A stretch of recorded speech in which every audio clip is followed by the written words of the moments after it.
ಸಂತೋಷ ಆಯ್ತು ಸರ್. ನಮ್ಮ ಗ್ರಾಮದಲ್ಲಿ ನಮ್ಮ ಲೆಕ್ಕನಹಳ್ಳಿ ಪಂಚಾಯಿತಿ ವ್ಯಾಪ್ತಿಲಿ ಇವತ್ತಿನ ದಿವಸ ಏನಿದೆ ಎಲ್ಲ ಭಾಗದಲ್ಲೂ ಕೂಡ ಹೆಣ್ಣು ಮಕ್ಕಳನ್ನ ಗುರುತಿಸ್ತಕ್ಕಂಥ ಅವರಲ್ಲಿರ್ತಕ್ಕಂಥ ಕಲೆನ ಹೊರಗಡೆ ತಂದು ಅವ್ರಿಗೂ ಒಂದು ಸಂತೋಷ ಆಗ್ತಕ್ಕಂಥ ಪ್ರೈಸ್ಗಳು ಕೊಟ್ಟು ಜನಗಳು ನೇರ ಸಂಪರ್ಕ ಅವರ ಕಷ್ಟ ಸುಖಗಳನ್ನು ವಿಚಾರ ಮಾಡೋಕ್ಕೋಸ್ಕರನೂ ಹಾಗೂ ಅವರಲ್ಲಿರ್ತಕ್ಕಂಥ ಕಲೆ ಹಾಗೂ ಸ್ವಾಭಿಮಾನವನ್ನು ಈಚೆ ತರಬೇಕು ಅಂತ ಹೇಳಿ ನಮ್ಮ ಜನಪ್ರಿಯ ಶಾಸಕರು ಎನ್ ಶ್ರೀನಿವಾಸ್ ಅವರು ಈ ರಂಗೋಲಿ ಸ್ಪರ್ಧೆಗಳನ್ನು ಪ್ರತಿ ಹಳ್ಳಿಯಲ್ಲೂ ಪ್ರತಿ ಗ್ರಾಮದಲ್ಲೂ ಕೂಡ ಚಿಕ್ಕ ಚಿಕ್ಕ ಪಾಳ್ಯದಲ್ಲೂ ಕೂಡ ಹೆಣ್ಣು ಮಕ್ಕಳನ್ನ ಕರೆಸಿ ರಂಗೋಲಿ ಬಿಟ್ಟು ಅವ್ರಿಗೆ ಸಮಾಧಾನಕರವಾದಂತಹ ಪ್ರೈಸ್ಗಳನ್ನ ಕೊಟ್ಟು ಅಲ್ಲಿರ್ತಕ್ಕಂಥ ಕಷ್ಟ ಸುಖಗಳನ್ನು, ಯಾಕೆ ಅಂತಂದರೆ ಎಲ್ಲರೂ ಲೀಡ್ರುಗಳ್ನ ಹಿಡ್ಕೊಂಡು ಹೋಗಿ ಎಮ್ ಎಲ್ ಎರ ಹತ್ರ ಹೋಗ್ತಾರೆ. ಇಂಥ ಎಮ್ ಎಲ್ ಎ ಪ್ರತಿ ಗ್ರಾಮಕ್ಕೂ ಮನೆಗೆ ಬಂದು ಹೆಣ್ಣು ಮಕ್ಕಳು ಏನು ಗ್ರಾಮದಲ್ಲಿ ತೊಂದರೆ ಇದೆ, ಏನು ಕಷ್ಟ ಇದೆ, ಸುಖ ಇದೆ, ಏನು ಕೆಲಸ ಆಗಬೇಕು ನಾನು ಅಂತ ಕೇಳ್ತಕ್ಕಂಥ ಒಂದು ಸೌಜನ್ಯತೆ ಮತ್ತು ಶ್ರಮ ಪ್ರತಿ ದಿವಸ ಬೆಳಿಗ್ಗೆ 7 ಗಂಟೆಗೆ ಅಲ್ಲಿಂದನೇ ಆ ಗ್ರಾಮಗಳಲ್ಲಿ ಇರ್ತಾರೆ. ಭಾಳ ಸಂತೋಷ ಆಯ್ತು ಸರ್. ನಮ್ಮ ಭಾಗದಲ್ಲಿ ಎಲ್ಲ ಭಾಗದಲ್ಲೂ ಕೂಡ ಜನಪ್ರಿಯ ಶಾಸಕರು ರಂಗೋಲಿ ಸ್ಪರ್ಧೆಯನ್ನು ಏರ್ಪಡಿಸಿ ಭಾಳ ಸಂತೋಷ ಆಯ್ತು ಸರ್. ಇಡೀ ನಮ್ಮ ಪಂಚಾಯಿತಿ ವ್ಯಾಪ್ತಿಯಲ್ಲಿ ಚೆನ್ನಾಗೇ ಕಾರ್ಯಕ್ರಮಗಳಾಯಿತು, ಅದ್ದೂರಿ ಕಾರ್ಯಕ್ರಮಗಳಾಯಿತು. ಅವರು ಕೆಲವೊಂದು ಕಷ್ಟ ಸುಖಗಳನ್ನು ಹೆಣ್ಮಕ್ಳು ಕೂಡ ನೇರವಾಗಿ ಶಾಸಕರ ಹತ್ರ ಕೇಳಿಕೊಂಡ್ರು. ಇಂಥ ಶಾಸಕರು ಪಡೆದಂಥವ್ರು ನಾವೇನೇ ಪುಣ್ಯವಂತರು ಅಂತ ನಾನು ಹೇಳ್ತೀನಿ ಸರ್. ಕ್ಷೇತ್ರದ ಅಭಿವೃದ್ಧಿ ಸರ್, ಕ್ಷೇತ್ರದ ಅಭಿವೃದ್ಧಿ ಒಳಗೆ ಯಾರು ಏನು ಕೇಳಂಗೇ ಇಲ್ಲ.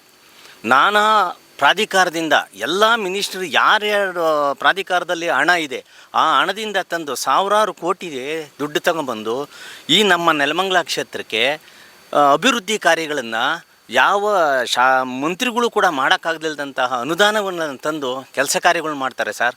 ಭಾಳ ಸಂತೋಷ ಆಗುತ್ತೆ ಸರ್. ಯಾವ ಭಾಗದಲ್ಲಿ ಹೋದ್ರೂ ಕೂಡ ಎಲ್ಲ ಭಾಗದಲ್ಲೂ ನಿನ್ನೆನೂ ಕೂಡ ಸುಮಾರು 100ರಿಂದ 120 ಕೋಟಿವಷ್ಟು ಹಣನ ಎಲ್ಲೆಲ್ಲಿ ಹಾಕಬೇಕು ಅಲ್ಲಿ ಆ ಭಾಗದಲ್ಲಿ ಕರೆಸಿ ಅಧಿಕಾರಿಗಳ್ನು ಕೂಡ ಕರೆಸಿ ಹೇಳಿದ್ದಾರೆ ಸರ್.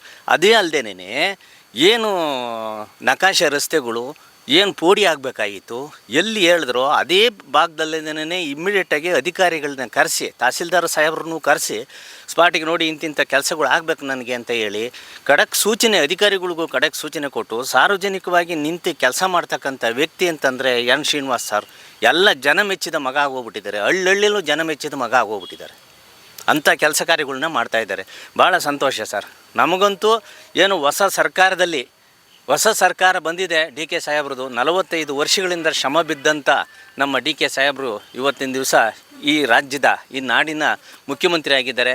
ಅವರಿಗೆ ನಾವು ತುಂಬ ಹೃದಯದ ಸ್ವಾಗತವನ್ನು ಕೂಡ ಕೊಡ್ತಾ ಇದ್ದೀವಿ, ಅಭಿನಂದನೆಗಳು ಕೂಡ ನಾವು ಸಲ್ಲಿಸ್ತಾ ಇದ್ದೀವಿ. ಅದು ಅಲ್ಲದೇನೆ ಮೂಲೆ ಗುಂಪಾಗೋಗಿತ್ತು. ಸೋಲೂರು ಹೋಬಳಿನ ಯಾವುದೋ ಒಂದು ಮೂಲೆ ಗುಂಪಲಾಗಿತ್ತು.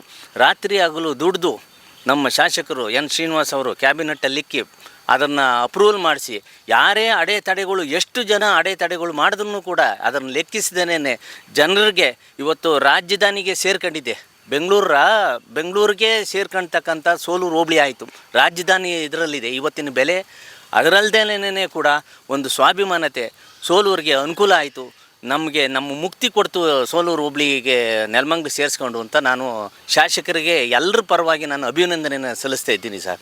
ಅದು ಅಲ್ಲದೇನೆ ಇವತ್ತೇನು ಹೊಸ ಸರ್ಕಾರ ಬಂದಿದೆ, ಈ ಸರ್ಕಾರದಲ್ಲಿ ನಮ್ಮ ಶಾಸಕರಿಗೆ ಏನಾದರೂ ಒಂದು ಸಚಿವ ಸ್ಥಾನ ಸಿಗಲಿ ಅಂತ ಹೇಳಿ ನಾನು ಆ ದೇವರಲ್ಲಿ ಪ್ರಾರ್ಥನೆ ಮಾಡ್ತೀನಿ ಸರ್.